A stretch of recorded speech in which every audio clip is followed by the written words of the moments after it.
Welcome everyone to the Royal Photographic Society Distinctions live talk.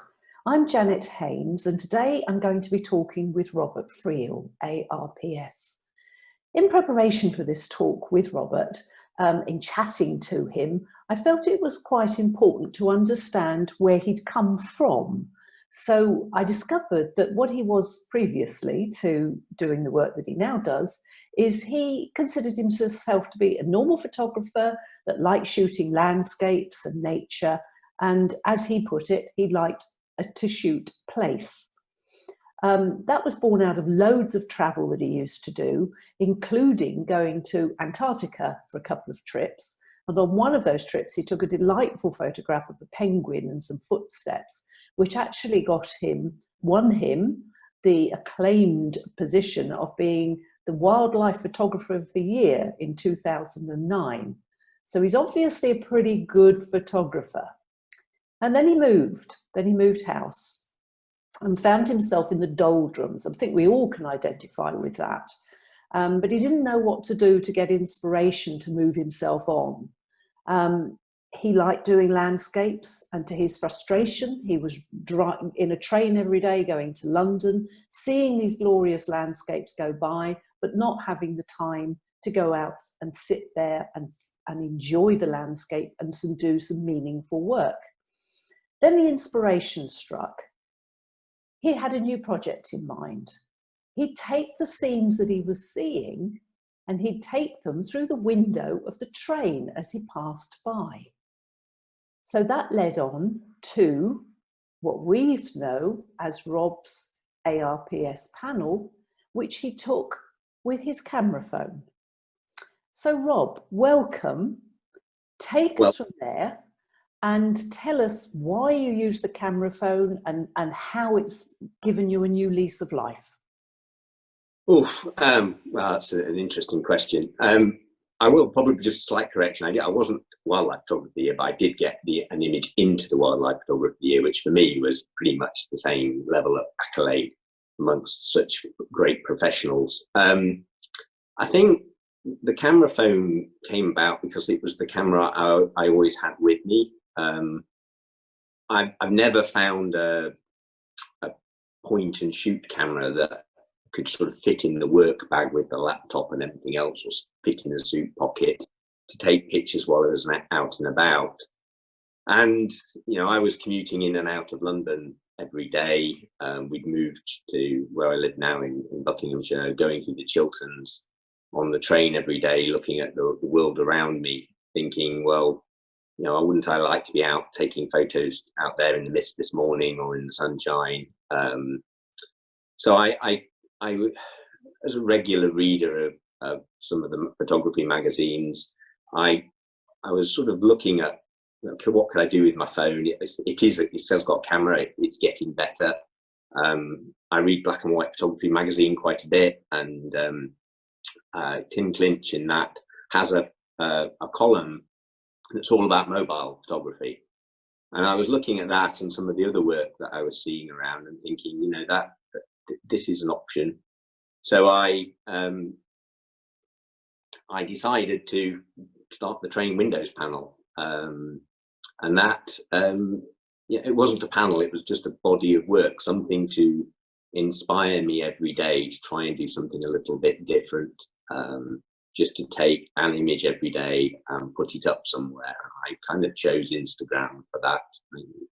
Lots of different platforms for doing 365 image things, and it never started as a 365. It started as I'll do an image some days and see how many end up, and it'll probably peter out after a few weeks, few months.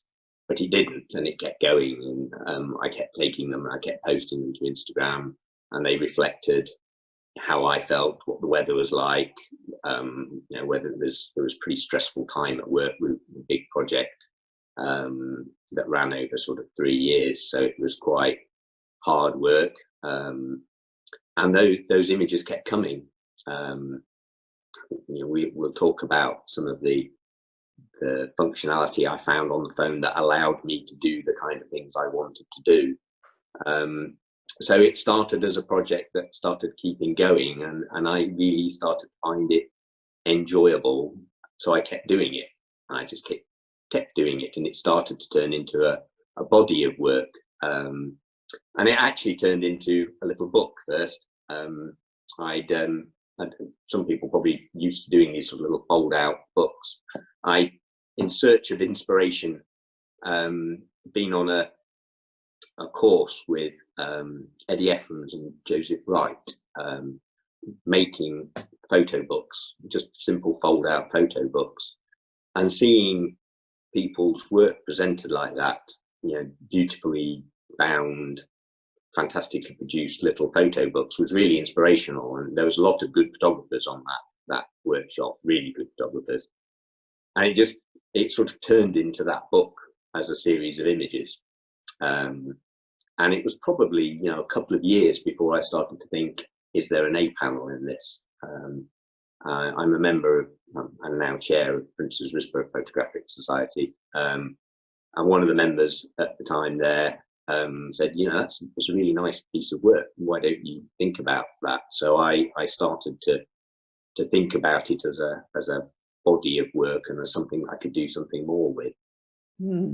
What I find really interesting is that, and you've told us that you were doing highbrow work, and you told me when we were talking the other day that you are an energy systems consultant. Yeah. Now, I see that as really left brain logical sort of work, and yet here you are doing very creative work. So what was the inspiration? Because surely your logic brain was outweighing your creative brain, so you must have got some inspiration from somewhere. It does. So the whole iPhone, let me start share the next bit. The whole iPhone idea started with seeing Julian Cowbelly's work. As a result of reading the magazines, Julian Cowbelly is a fantastic advertising photographer. You'll all have seen his work in things like Aston Martin and Jaguar Land Rover ads, the big photographic ads. That's his work, and he published this little book, iPhone Only, that he takes as snaps while he's doing his big large format or ultra high res medium format digital work. And it was a real inspiration that someone could actually do stuff on an iPhone and make it look good. And so that was the first inspiration. And I guess whilst I am a very much a sort of logical person, systems and how things work is what interests me in problem solving.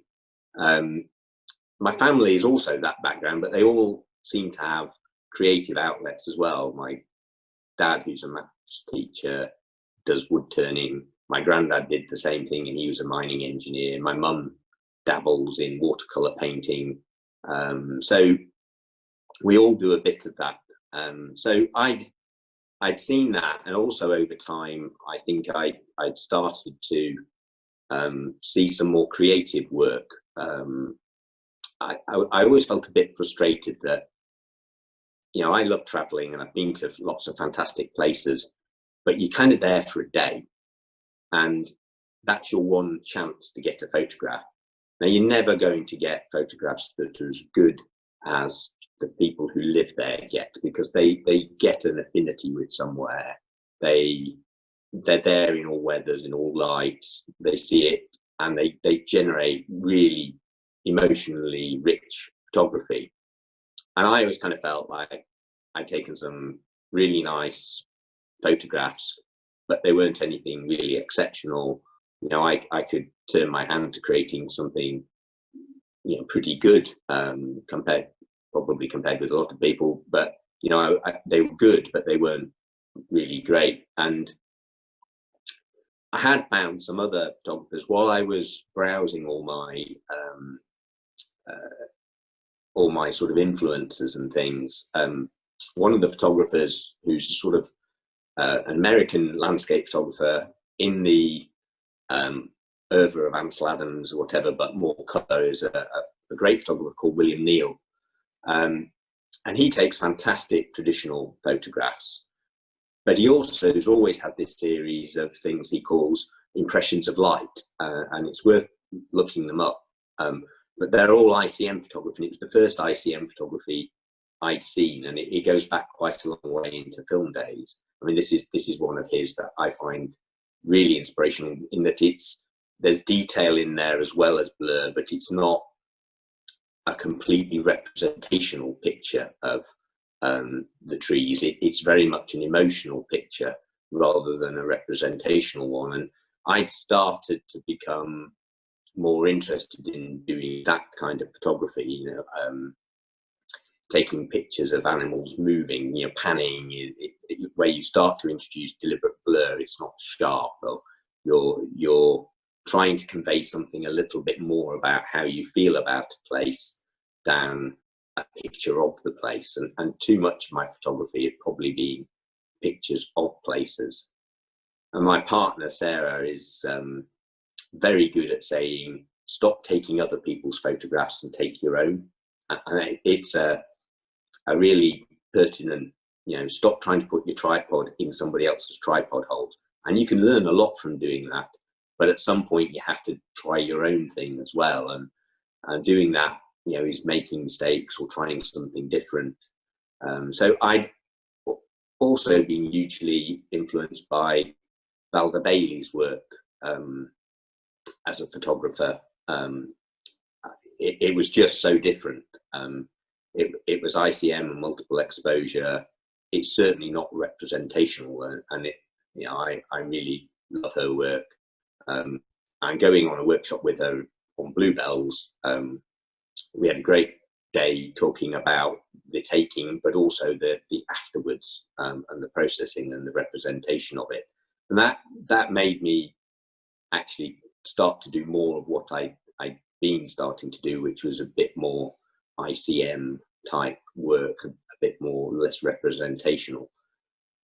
And it's interesting when you start to sort of ask yourself, why am I drawn to that? What is it that makes me want to take pictures like that? And you know, there are a few painters actually in the background, things my mum's introduced me to,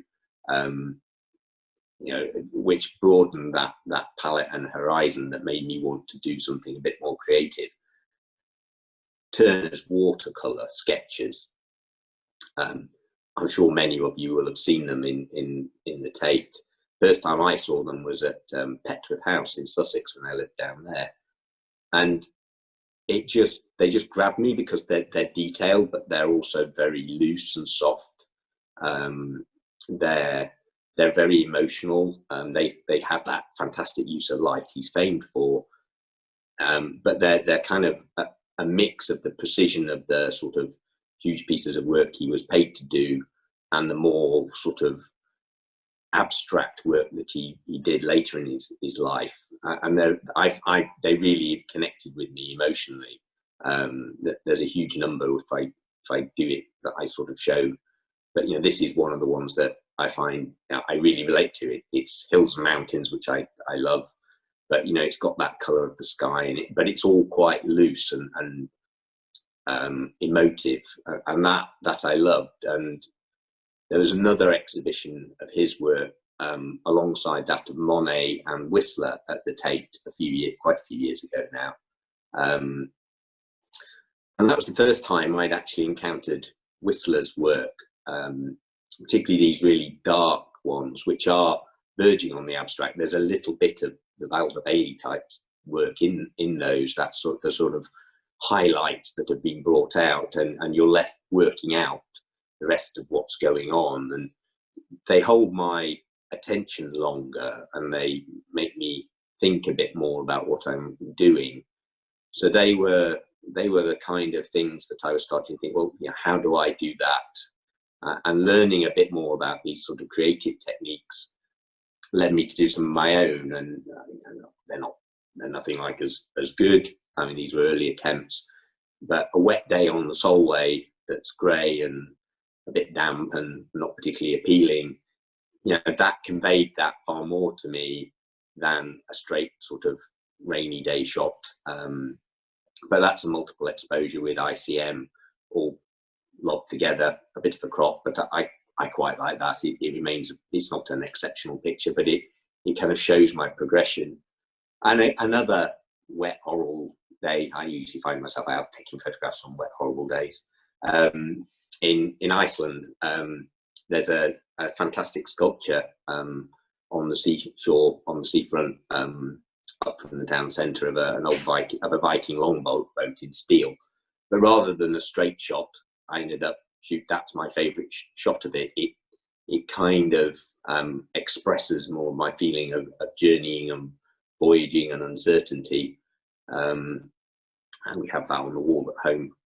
But those were the kind of images I wanted to take more of.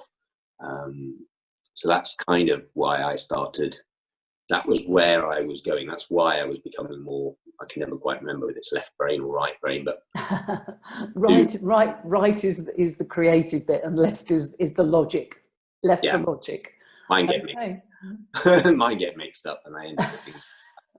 Okay, so what I'm hearing and seeing here is that you've actually developed this style while you were still using decent cameras, isn't that rude? Using full proper cameras.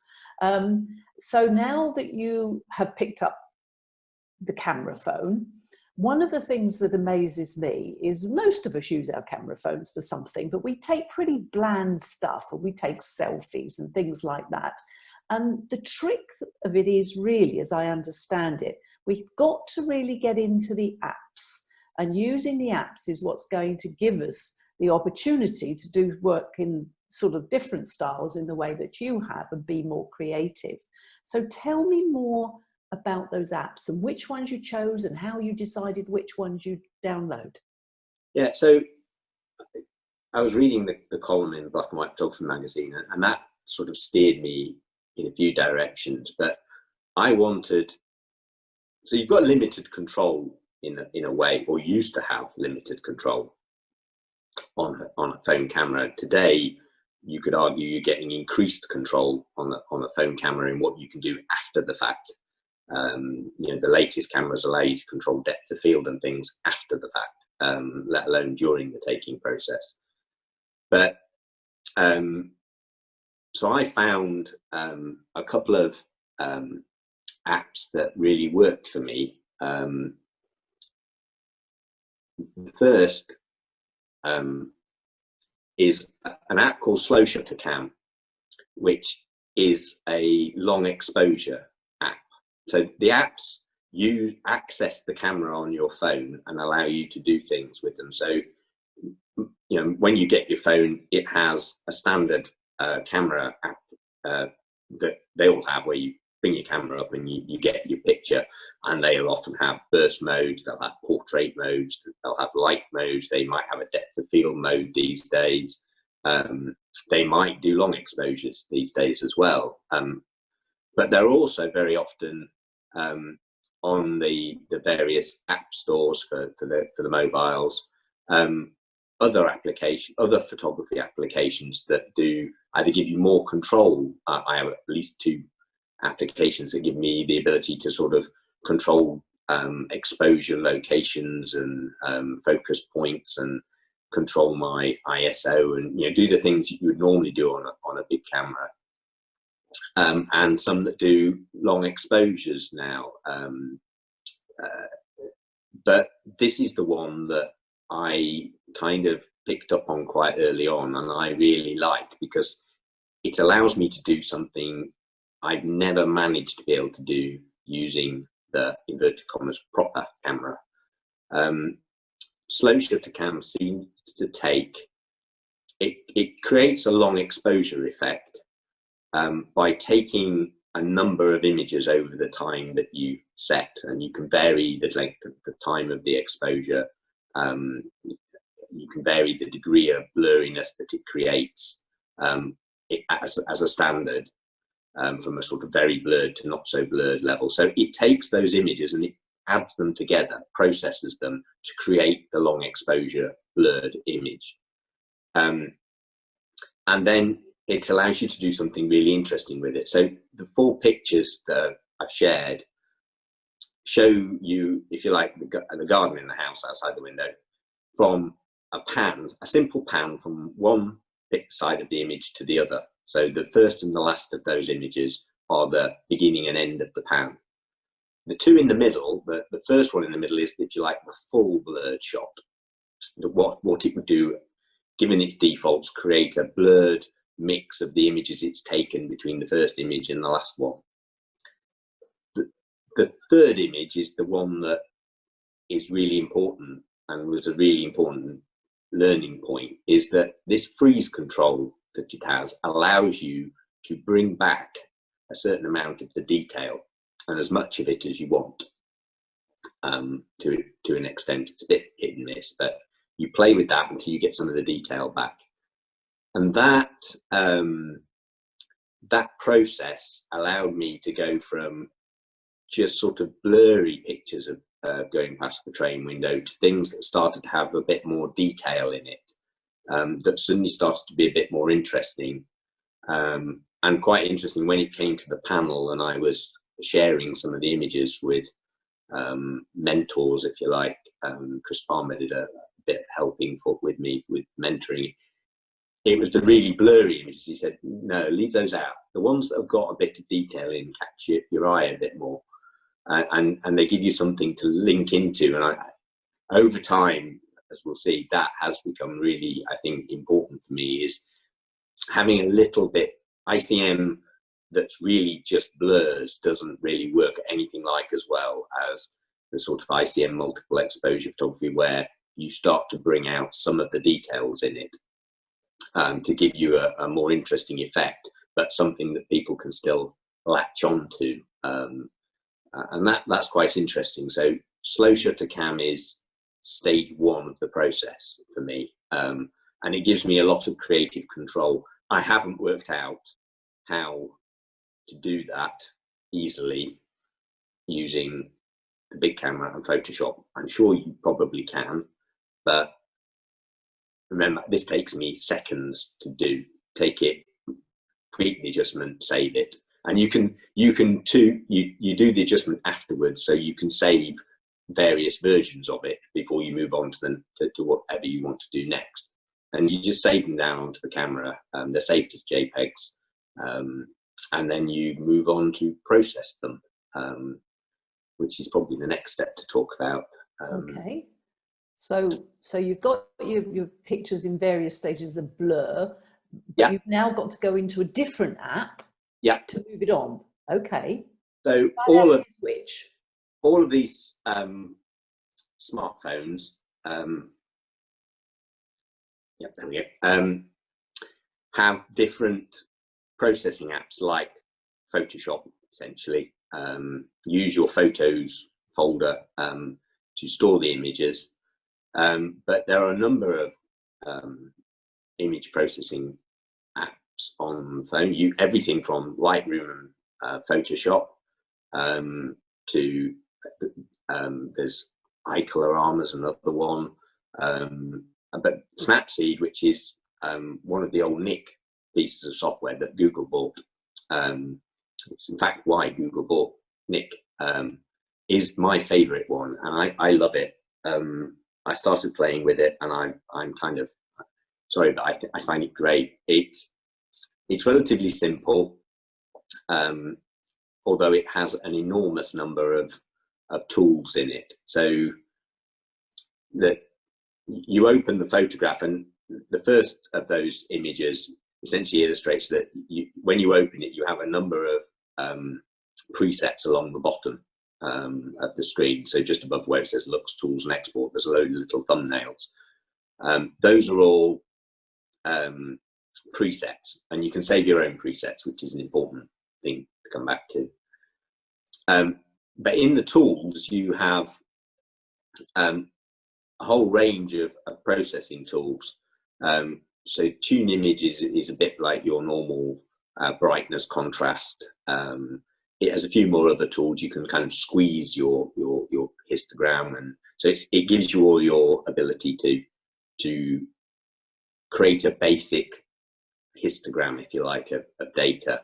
And you can always see there's always a little histogram displayed while you're doing those things. Details is about structure and sharpening. The next image actually shows the curves adjustment, so you can play with curves. But there are a number of other tools in there that are really important. The drama tool brings in a mix. It's widely used by people who edit in Snapseed. It brings in a really interesting mix of, if you like, structure. So the same, and that's the same kind of contrast structure that you get in Lightroom and Camera Raw and other things. Contrast, and it allows you to go dark or high, low or high key.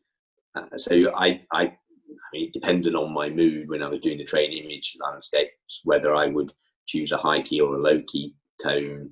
You can then use curves. I use curves more than I use some of the other things now, where you can then do curve adjustments. You just use your fingers to move that curve line up and down, add points to it, and adjust it, just as you would do in Lightroom or Photoshop.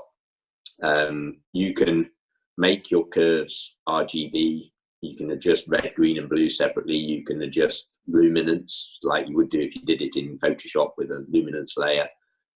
So it's all powerful in the same way you would have the editing tools in Photoshop and Lightroom for your proper camera, if you like. But there are also a bunch of fun filters in the mobile world, things like the vintage filter and the Retrolux filters. Actually, some of which become part of my, they just add a bit of tonality or a bit of they're almost like a color grading in video approach. So I've used some of those to develop my own presets, which I then apply to the images. But while I was doing the train windows, it was really, in some respects, a process of going through those and investigating what I could do. But the other thing I like about Snapseed is that the last of those image things shows you how, when you've done those adjustments, you can go back and just essentially with your finger paint it into the areas where you want it. So you can make an adjustment and go, I don't really want that level of contrast applied to the trees in the middle, so I'll just paint it around the outside. So you can do that, so that then you can just about see it on this. It's probably not the best example I've ever created, but on the left hand of those two images, you've got a bit more contrast around the outside. You can sort of see it in the slightly darker corners that comes from the curves adjustment, which on the right hand side you can see how you can turn that on and off if you want. So you can go back and play with all of these adjustments as you go through the through your edit. So you can see on that one I've used I took the original image. I probably took the image tuning tools to make sure I brought my contrast range in before I start letting some of the other tools do their thing, so I don't blow out highlights and things like that. And then you just stack those adjustments up on top of each other, and you can go backwards and forwards and adjust. If you use them as a preset, you can go back in and play with them to your heart's content. So it's really powerful. So you're sitting on the train, taking these photos and processing the photos before you're getting off at London to go and do a day's business. Not much signal between where I live and High Wycombe. So most of the pictures were taken between where I live and High Wycombe, which is 15 minutes. And somewhere between High Wycombe, very often there's a window in High Wycombe and a window when you get into North London, where you can upload stuff. And most of the original images that are on Instagram were taken and uploaded by the time we got to Wycombe. So how did you keep the workflow consistent? Because you've actually got to achieve that across a panel of work, that consistency of tonality, etc. So the actual body of work, if anyone ever wants to trawl through my Instagram stream, you'll see a huge range of images. me stop the share for a minute. There's a huge range of images in that, from really dark ones to really bright summery ones. So I was learning how to use those tools and creating some presets as I went. So I'd go in and I would apply the same, I'd look at the image, look at its histogram, pull it in a little bit, apply some drama to it, fiddle around with the saturation, crop it, think, yeah, that's quite what I like, post it up. And I did that every day, pretty much for 6 months of the year, when it was actually daylight while you're traveling, and some at the dark, it was 2 years before, 2 to 3 years. So there were, and it was more than once a day at times. So there were well over 300 images before I got to putting a panel together. So it's not like I set out to take 15 consistent images to go into a panel. It was, I took a body of work and then thought, okay, I put it in my book. I've got a book here that's got 25, that was the first 25 or 30 selection. I got it to, I kind of got to 25, 30 images. I then started sharing them with Chris Palmer, narrowed it down to about 25 images I took to an assessment day at Birmingham, the digital group conference at Birmingham in 2016, 2017. I think you might have organised it. It was fantastic. But so I took it to an advisory day. I took 25 images as small prints to see what they, I wanted to do a print panel, because for me the print is the end result. So I got these images and I took them. I think it was Ray Spencer was doing the A panels and Sue Brown was doing the L's, and they both chipped in at the end. But I took them with a sort of, I had a mindset of 3 sets of 5 for sort of getting progressively darker, which represented mood or change in the seasons. And I took the book along as well, because explaining where the idea had come from and my statement of intent and things. And that was where the sort of suggestion was, well, actually, you don't have to do it as 3 rows of 5. You can do it, you can go back to your book idea and do it as 1. So I took the formatting that had been done then and went away and rethought how I was going to flow it as a single stream, because that's how it had started as a book. So I thought, well, why not? I'll do it that way and come up with a panel that worked as a single row of images. We talked about which ones were stronger and weaker, which ones to avoid out of those 25 images. And I got it down to 15 I liked and thought were good enough and didn't have too many issues with them. And that's the panel that went in. Okay.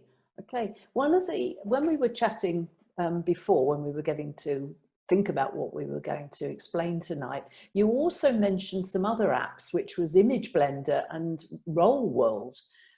When would you use those, and when are they better than Snapseed, for example? Well, Snapseed always comes into it actually at some point.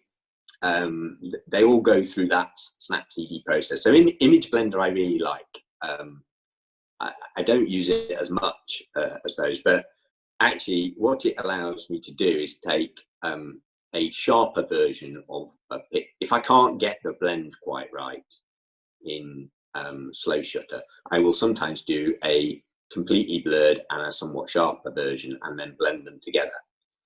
So Image Blender is my favorite tool for doing that. There are other multiple exposure apps like Photo Split, but I quite like the way Image Blender does it and the kind of the blend controls that you have. It's very much like having the blending controls in Photoshop. You can do this to a degree in Snapseed directly. It doesn't give you quite as much control. I don't like the result as much, but these were 2 that I did in London, where I took that sharper and that blurrier photos and blended them together. You mask out the bits where you don't want sharpness, and then you apply your processing to the end result. Sometimes it's a bit of doing a bit of processing and then blending together. Sometimes it's blend them together and then process the end result. And I quite like those. They're a fun bit. I've tried a few more. Some work, some don't. It's a bit more creative fun, but you know, it shows you can do pretty much anything with it, and it's because I can. One of the things I probably haven't said so much is you kind of inferred it in the when we were talking about getting it done in the first sort of 15 minutes of the train journey.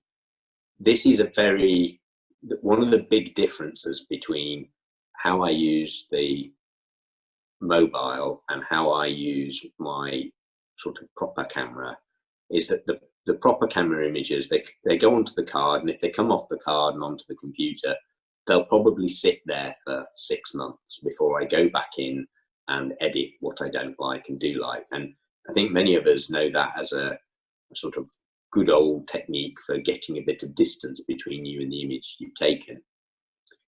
I use the mobile phone in a completely different way. I almost always take, process and post what I'm feeling at the time. I sometimes go back and, if I like something, do it again when I've got a different mood.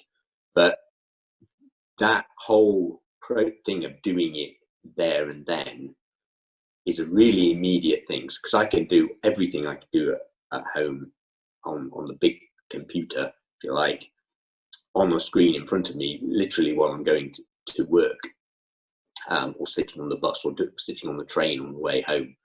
And I can edit and post, and it's a very immediate thing. So it's very much driven by how I'm feeling and how I'm responding to the day and the situation and other things. So it's a very different kind of approach, and it's become very much more, I've quite related to it. It's so different, but it's almost a different way of working, a different approach to doing photography that's much more instinctive and emotive. I think that's probably why I'm creating a different result with it. And I haven't found a way of doing the same thing using my big camera, so it's taken a bit of a back seat for now. I do still do slower photography with it. It's a different type of image making, and this is much more immediate and instinctive. Yeah. I really like that idea. I really like that idea of instant photography and capturing the emotion of the moment, because I think that's really powerful. But what you're telling us is that, you know, you've done all this body of work, these 300 train shots. Goodness knows what you do on the train now. You haven't got that work to do. What about when you've got time now to look out the window? What about printing them? Because presumably the file size, you said they're JPEGs, so the file sizes are fairly small. So what about printing? You know, how's that gonna work for you? So let's just quickly stop. So the prints that went into the RPS, for those who haven't seen them, were like that. They are little 8-inch, 20-centimeter squares. Unmounted. Well, they are mounted on card. There's no mat. No mat. And that was a really, because I took, these were essentially, although they had a white line round, what I took to the assessment day. And it was, I was talking about, you know, doing the typical camera club 40 by 50 mounts. And Ray said, you don't have to, you can do what you want. We're not a camera club. And I went, oh, right, I'll think about that. And I came home and I thought, well, actually, when you sit them together as a row, if you do them like that without a border between them, you break that flow. You don't break the flow up as much. You can put them closer together and they become a line. So that's how I did it. And that size worked because you're not stretching the image. You're not asking too much of the image. There's no, you know, I've actually started to realize, you know, if you're going to print something big, like an A3 or bigger print, it's got to be a good file. because you're going to start to see the issues with them. But I think, you know, that there's always that step of saying, well, is the image quality good enough? The only thing I did to them for the 8-panel submission was in one or two places there was a bit of artifacting going on from the processing that annoyed me a little bit. So I just blurred some of that in Photoshop to get it down to a level where it didn't annoy me. And I printed it on textured, lightly textured paper. It's PhotoSpeed platinum etching. And I think that suited the style of image. So it's not a perfect image. You're not expecting perfection. I mean, shot through a train window, they're filthy. You know, there's actually pointing a high quality image taking device through the window, because all you're going to get is a bunch of muck. And in some respects, the moving of the camera and using a mobile phone suited it. It worked. And, you know, so you're not seeking perfection. They don't need to be perfect. Therefore, it's fine. And I think that's important. It's the printing and the image quality suit the body of work. You're not, you know, if you were doing expansive vistas and you printed them all tiny, it might not work as well as it would do if they were bigger. But, you know, if you're looking at something intimate and small or something more compact, then you print to the size that you need to print them to be. Yes. And that's what I did. When you get to when we get to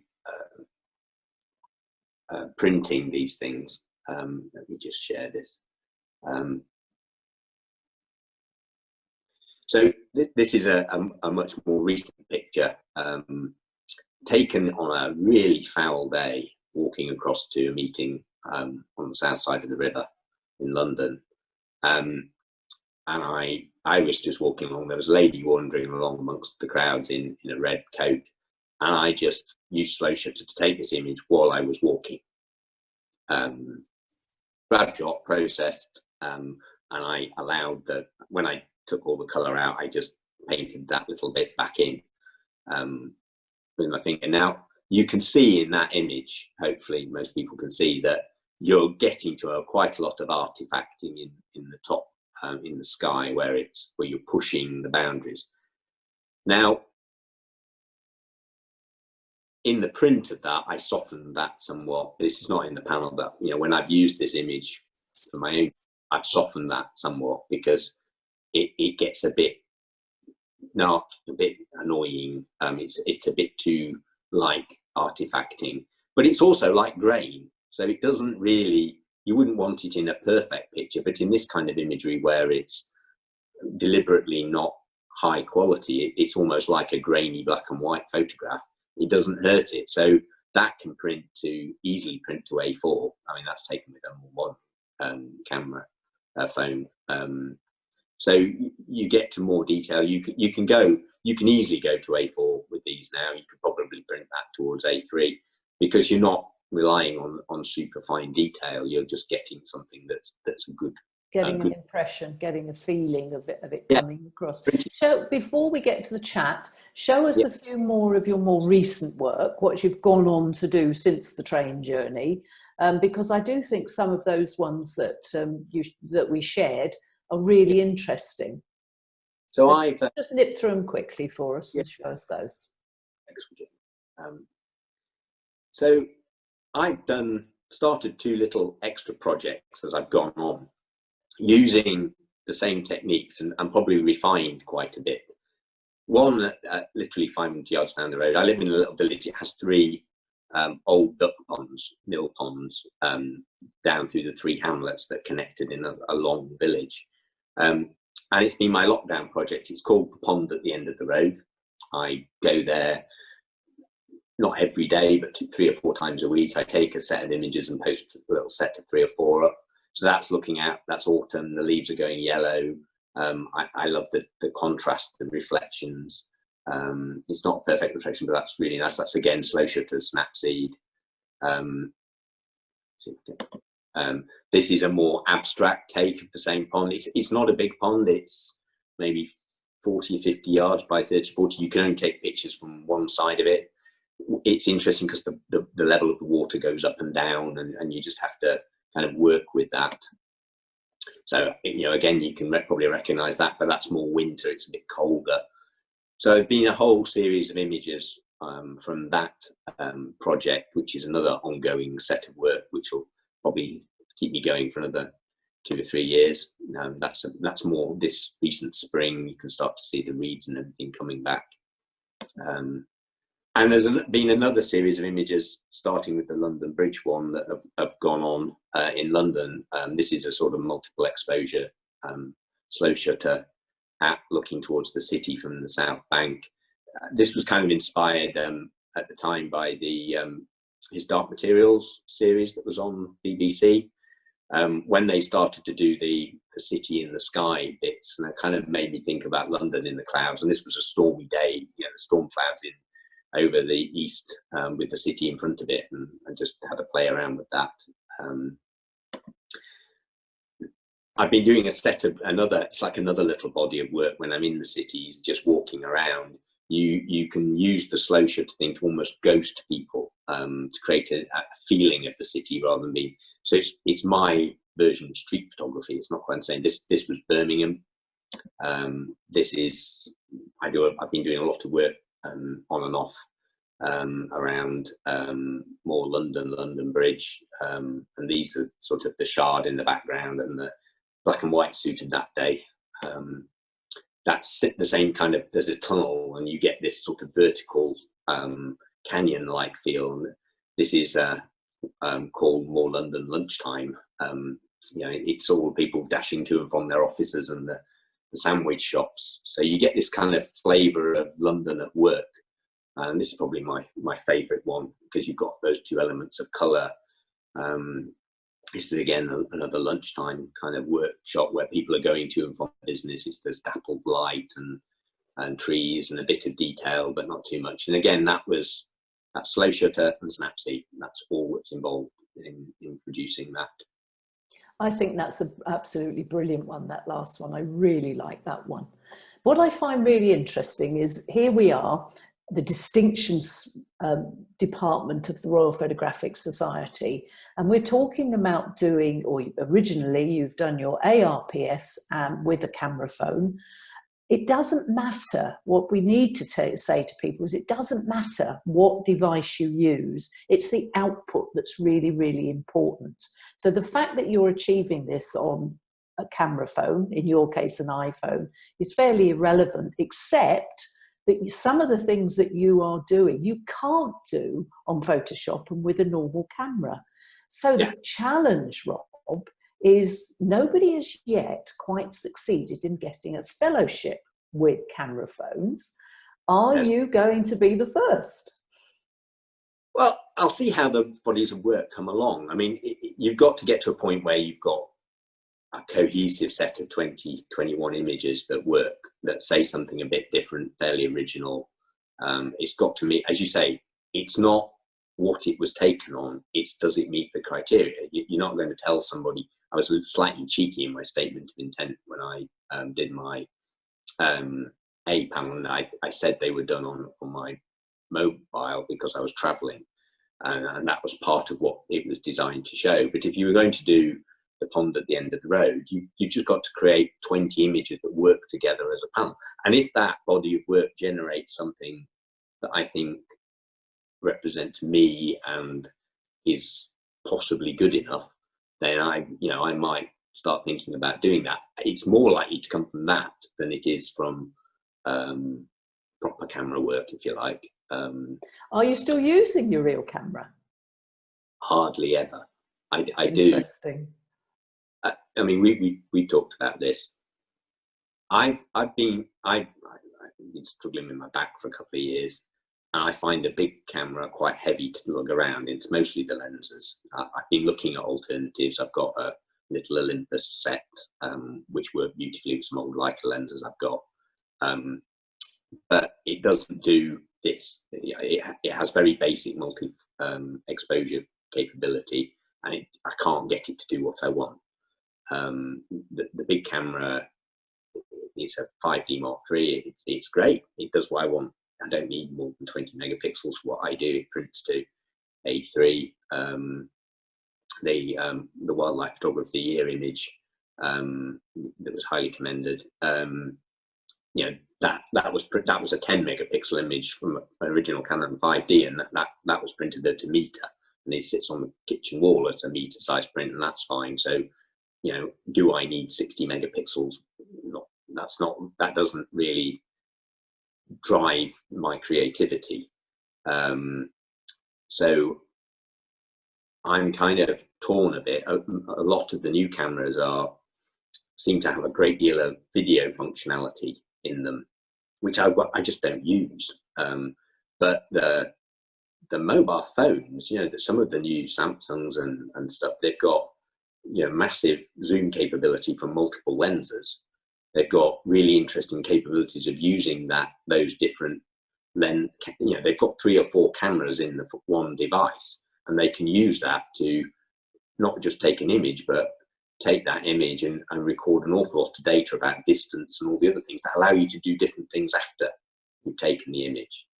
So there's really a lot of creative possibilities emerging in these new photographic devices, that with the software that goes with them, that allow third parties to create interesting ways of manipulating the image data that the device is capturing, feels a lot more unlocked to me and a lot more liberating than, you know, having another £3,000 camera that still does little different functionality to what I did before.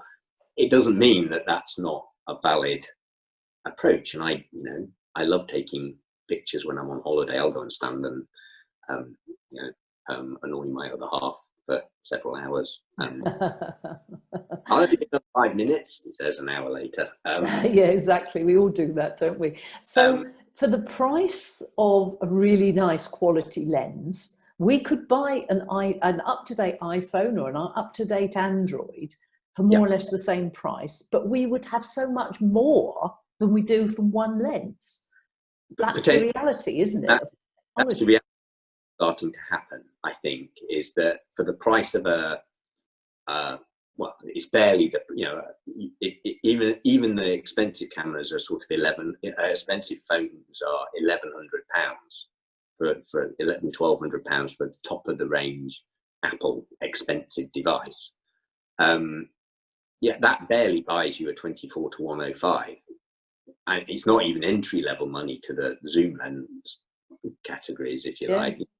Into you might get a nice 70 to 300 travel lens for that, but you know, the wildlife photography I used to do, it's not even entry money. You know, you're not even, let alone £3,000 for a camera body to put the, you know. So you know, I've been looking at those, and you look at it and you think, well, a new small version of that does all this, and I'm talking, you know, another £3,000 minimum spend to get, you know, a Fuji or an Olympus with the right gear in it. And whereas the camera phone is £1,000, and exactly. so I really see where they go, and whether they start to set the agenda for stills photography going forward. So your trains were taken on an iPhone 5S, so quite a long time ago in terms of phone technology, but you're now up to the 11 with the multi-lens, etc. I'm on an iPhone 10, which is 2 lenses. 10, 2 lenses, right? Okay. The capabilities have moved on in the last 2 years. So those pictures, the last picture I showed, you know, it's got a lot more detail on it, and it's becoming a lot more refined because the iPhone 10 camera is much better. It's much higher resolution. It's much better low light. You can see that in the images it takes. That you can see that in the pond images. So yeah, you know, I think there's lots of you can get really good images out of some of the lower grade. You know, I did my A on a phone which isn't even entry level anymore. Yeah. Well, I think it's goodbye iPhone 7 And here comes an 11, I reckon. Rob, thank you so much for sharing your story with us. And I hope that we have helped to help people across this barrier, which I know I face, and I'm sure others do too. We carry these things around with us, but we're not getting the best out of them because we're not really learning the apps. And I'm hoping now that you've inspired me to take that step over the line and to get going on the apps, and perhaps not continuing on paying Adobe Photoshop forever, because from what I can see, you can do more on the apps than I can probably facilitate on Photoshop. So we're going to go into the chat facility now. So if people want to start asking us questions, we'll relay those to Rob and we'll get some answers. Just before we do that though, I'd like to ask our attendees today, after this meeting, we actually send out a survey, and we'd be particularly interested, please, if you would complete the survey for us, because we are actually going to try and establish how many of you are already using camera phones and whether you're using them in an innovative way or whether you're just doing them with selfies and snaps in the way that I still am. So please fill in the survey. So let's have a look and see what questions we've got for you, Rob. Excuse me. Do you use attachable lenses and filters for your iPhone that you can get from Case? No, I just use the device as it is. You know, it's usually being dragged out of a suit pocket and used and stuck back into a suit pocket. So I am. It's really just straightforward using the device as it comes. I don't add anything to it because I really, when I'm doing a lot of this, I started doing it when I was traveling to and from work, and I have literally just had my work stuff with me. So that's what I love about it, is uncluttered with anything else, rather than a bag I otherwise carry. So no extra lenses, but what about lapse photography? We're being asked, can you do that on it? And do you use that? I have never done it with. I think that with a lot of these things, there's nothing to the app. There's lots of apps out there that let you do these things. You can hold it still for long enough. You can do it. I think there is pretty much a way of doing most things with them without doing that. I haven't explored some of those things yet. There's some really creative stuff you can do. I was going to say Chris Friel, not a relative, who does some really powerful photography. If you look him up on Instagram,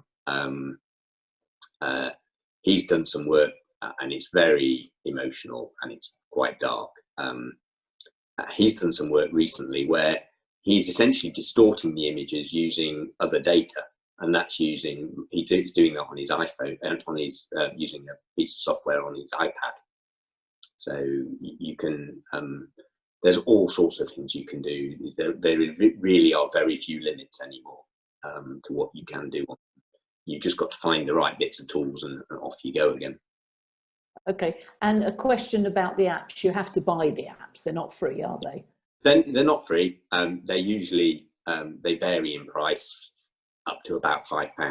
So yeah, I think Slow Shutter Cam is an Apple only app, but it's about £2, something like that. And it's a one. Absolutely. They're steel. After you've dropped a leaf filter once or twice, then it doesn't move. You're not watching £100 disappear down a river, or you're diving in to save it, thinking, "Oh my God, I can't afford to lose that lot." No, and you can afford to buy them, try them. If you don't like them, try something else. Yes, at that price you can. You're right.